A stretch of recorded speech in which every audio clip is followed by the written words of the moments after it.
Hey guys, welcome back to the vlog. If I sound a little different, it's because I either have some sort of cold or something, or more likely just really bad allergies, because the last couple of days have been kicking my butt. So I took some medications, feeling better now, but when I'm doing the voiceover on the vlog, it might sound a little funny, so please forgive that.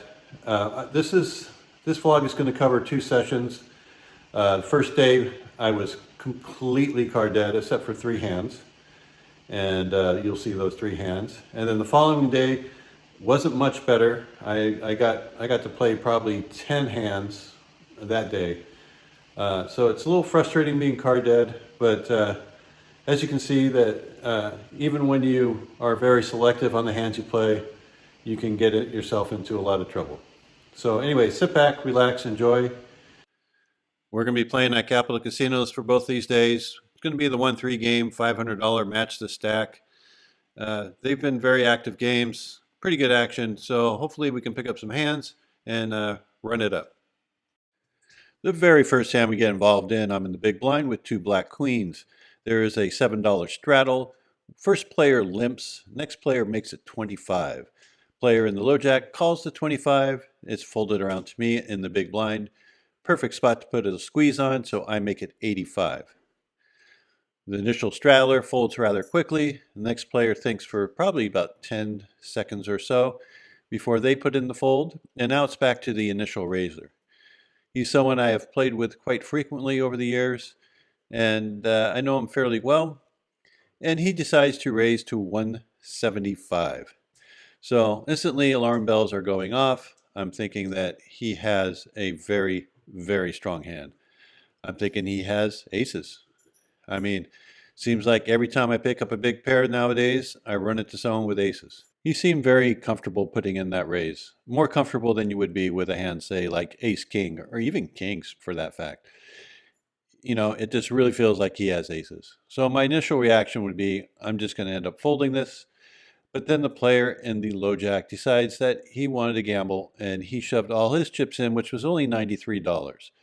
So now instead of calling 90, I have to call 93, but I'm getting an extra $93 in the pot. So I did some quick math, and I'm figuring I'm getting close to 6-to-1 odds on set mining, and that's all I'm doing is just set mining. If I don't hit my set, I'm folding. This is just like having a pair of deuces or threes or fours.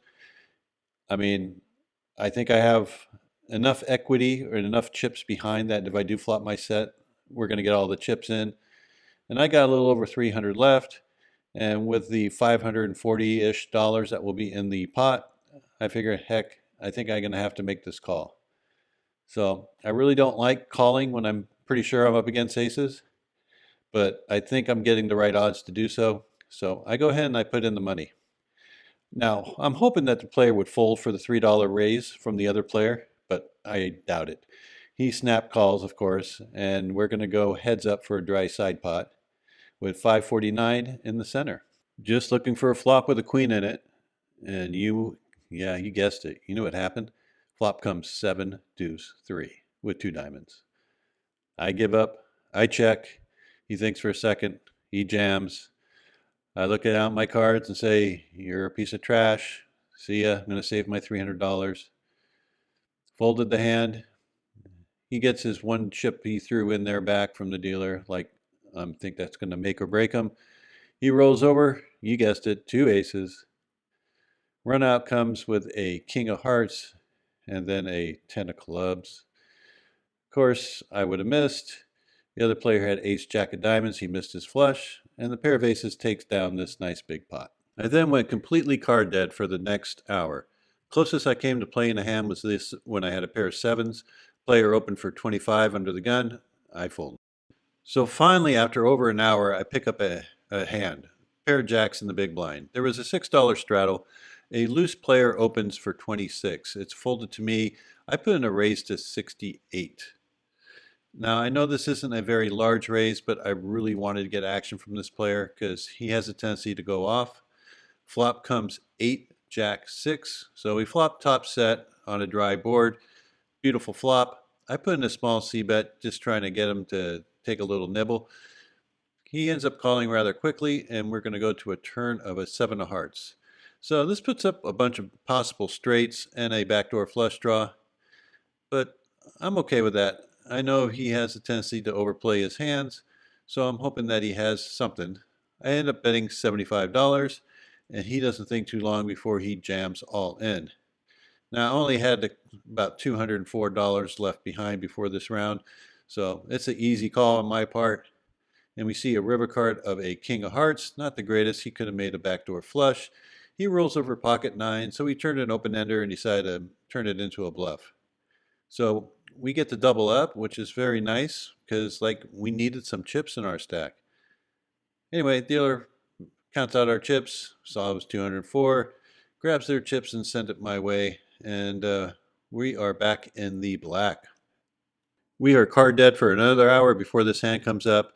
A loose player opens up from +1. He just lost a couple big pots, and he only has like $80 or $90 left behind. And he opened for 20. I decided nines is good enough to get the chips in, so I raised to 60. And when it comes back around to him, he just jams all in. I think it was $75 or $77, something like that. Anyway, I toss in the chip to signify a call if it's more than what I have out there. Flop comes out king high, which is not very good because that can definitely be in his shoving range. Turn card comes as an ace, that's even worse. River card comes as a 5. I don't like my chances here, but he rolled over queen 10 offsuit. So my little pocket pair held up, and that was the last hand I played that day. It was 3 hours and 3 hands. Hey, just a reminder, we're having our meetup game down at Hustler Casino on the 19th from 1 to 7 p.m. It's going to be a 2-3 no limit game with a buy-in between $100 and $500. Of course, there's going to be Fish Poker, Andrew Locke, Happy Face Holdem, Think Blue Poker, and myself will be there. Really looking forward to meeting some of you that I haven't met before and playing a little poker with you. So hope to see you down there on March 19th. This is the following day. I've been card dead for the first half hour, so finally pick up 6-8 suited, which looks like a premium in the hijack position with a couple limpers. So I raised to 20. Player directly behind me puts in the call for the 20. He's a fairly solid player. Everybody else folds out, so we're going to go heads up to a flop with probably one of the weakest hands I'm going to ever get to the flop to in this kind of situation. Flop comes out ace 4-4, rainbow. So decent flop if he doesn't have an ace. So being first act, I bet out 20, hoping he doesn't have an ace. He shows king, queen of diamonds. I showed the table the weak hand that I was raising with and betting with. Hopefully I can get some action later. Here I am in the low jack. After an early limper, I raised to 15 with 2 jacks. Hoping to get some action on this, and we happen to do so.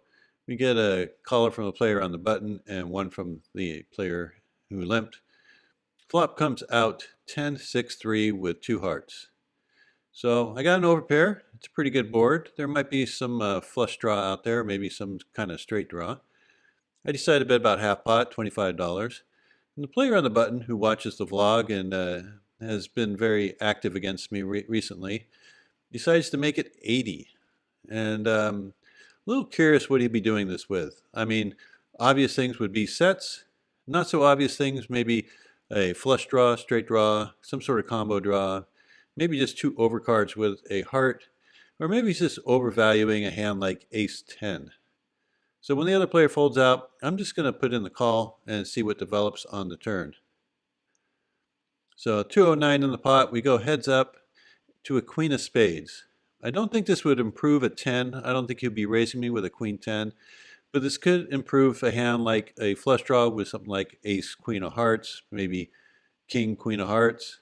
He bets 120. I am a non-believer.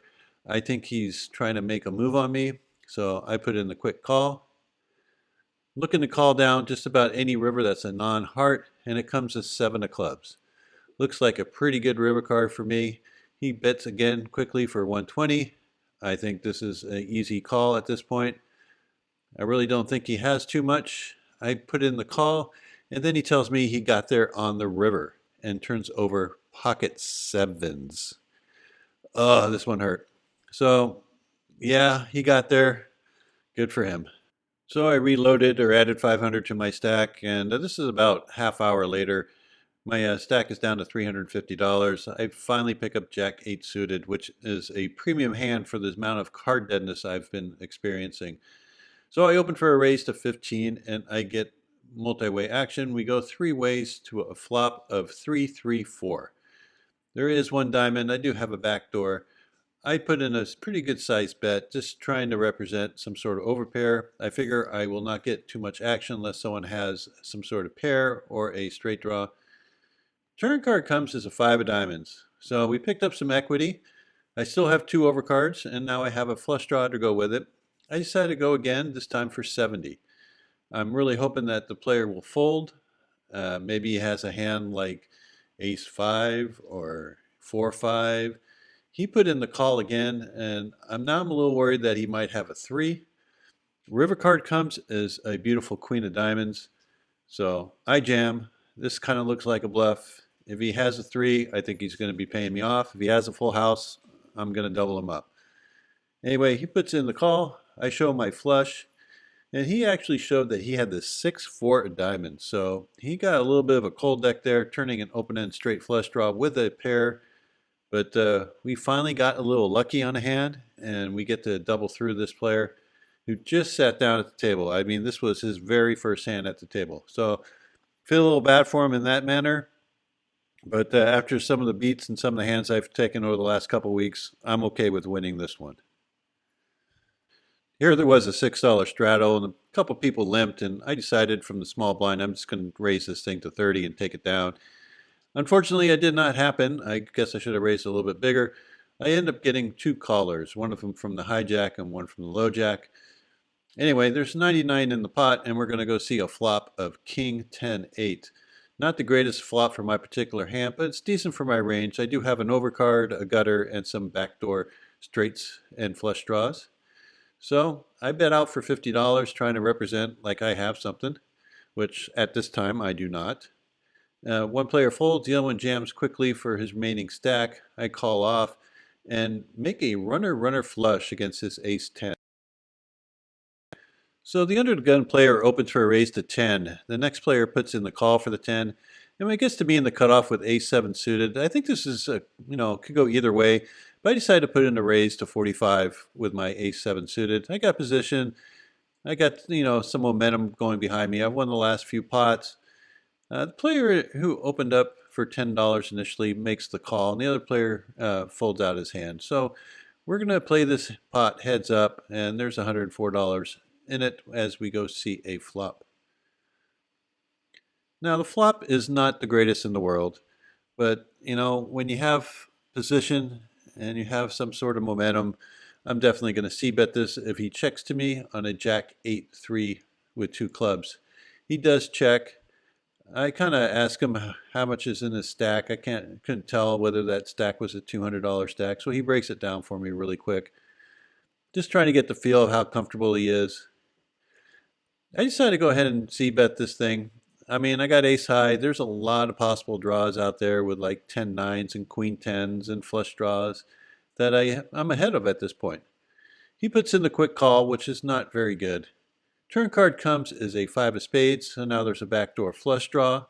He checks it over to me fairly quickly. I think this is a good time just to check back and pot control.